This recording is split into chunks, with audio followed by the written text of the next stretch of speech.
Hello students.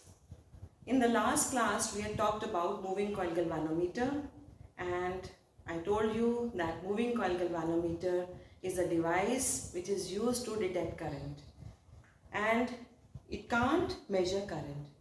We have to convert it into an ammeter if we want to measure current. We can also convert it into a voltmeter if we want to measure potential difference between any two points. There are reasons why we can't use it directly for for measuring current. Firstly, the galvanometer is a very sensitive device and it gives full scale deflection even for a very small value of current. So we can't use it directly to find current. Secondly, for finding the current, for measuring the current, we will have to connect it in series. And galvanometer is a high resistance device, and therefore a large amount of current will flow through the device and it will decrease the value of the current. The measurement will not be appropriate. So we can convert it into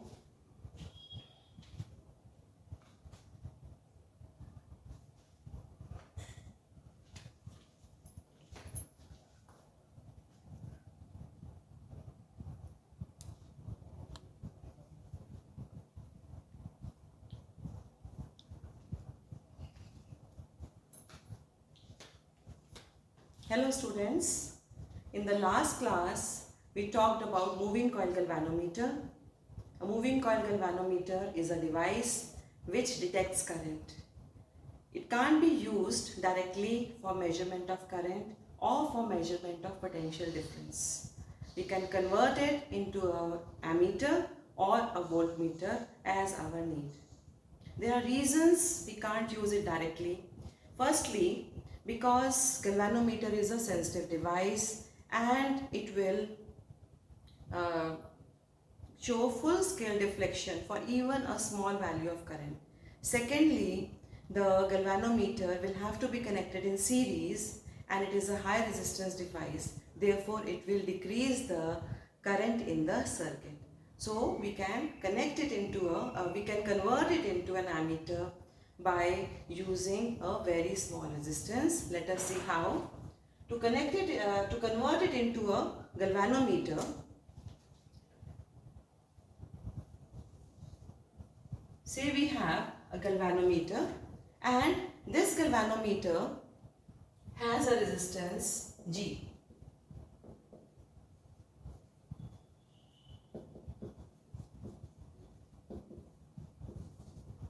And this galvanometer gives full scale deflection for a current Ig. This Ig is quite small. It gives full scale deflection.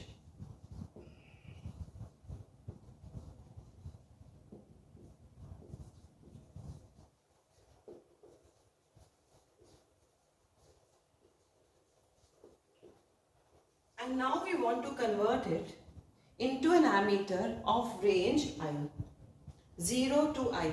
The range means that the current up to which, the maximum value of current I up to which we can use the instrument for measurement of current.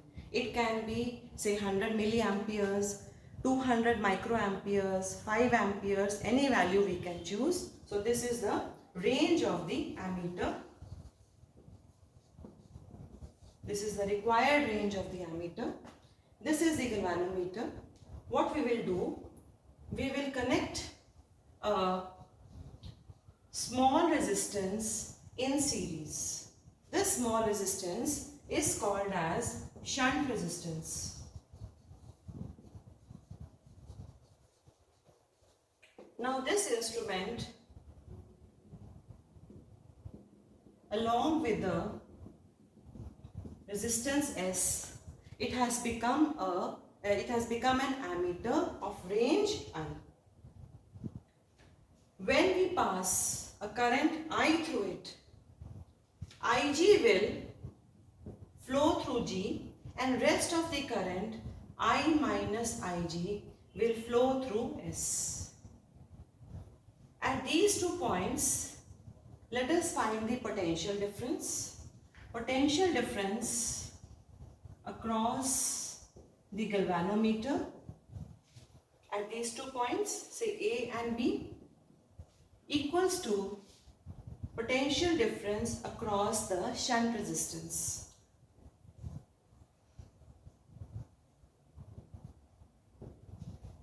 The potential difference across the galvanometer will be Ig into capital G, and across S will be I minus Ig into S. We want to find the value of S, so that will be equal to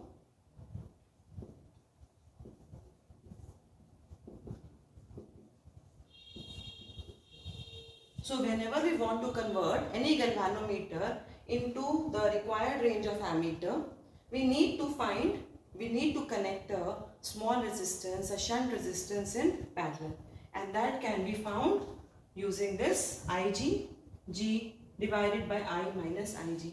Now this new instrument, it has its own resistance.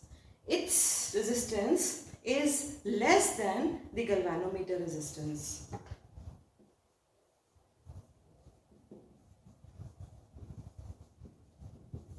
Let us see what will be the resistance of the new device, which is the ammeter.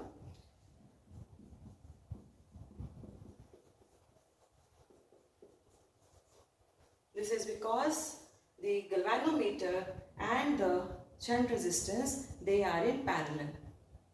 We get here, or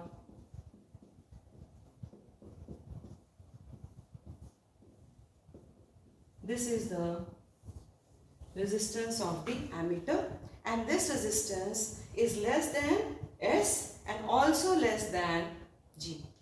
It is less than S and less than G. The resistance of the ammeter is very small, and so when this instrument is connected in series, it gives us approximately the correct current. What would be the resistance of an ideal ammeter? The resistance of an ideal ammeter would be 0. Now let us see how can we convert the galvanometer into a voltmeter.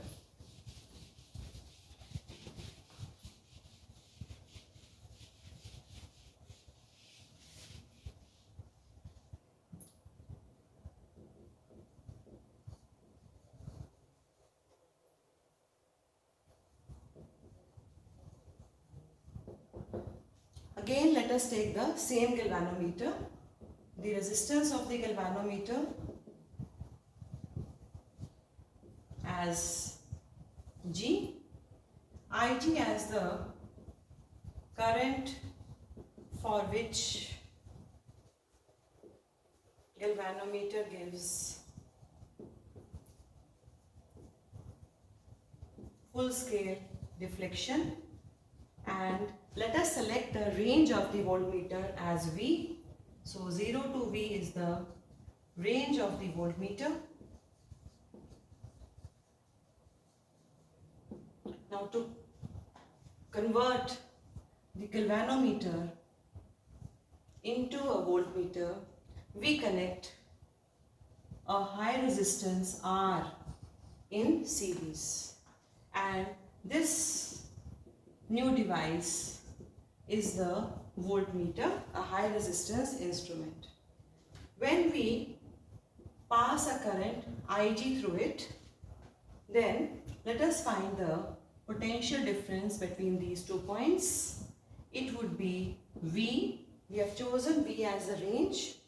V equals to the current I into resistance of the new device, which is G plus R. Here R is the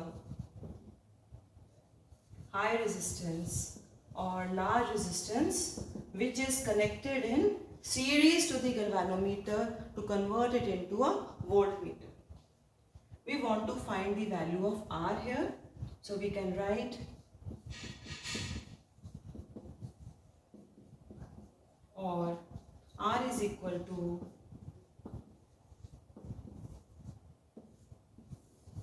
in this way we can find the value of the resistance which we need to connect in series to convert the galvanometer into a voltmeter of range V.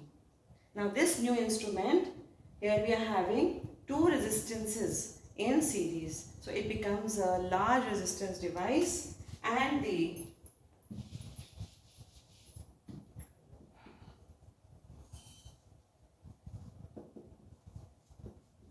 resistance of the voltmeter is G plus R.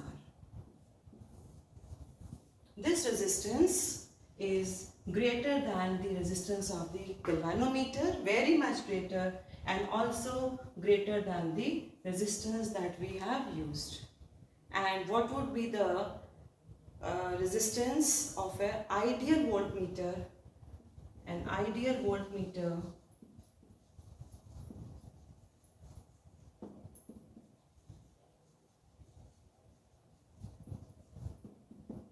would be infinity.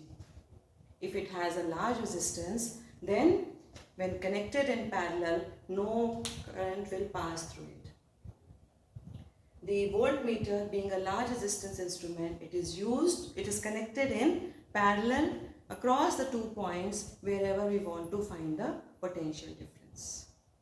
So that is all for today, and study this properly, practice the numericals, and stay safe, stay happy. Thanks.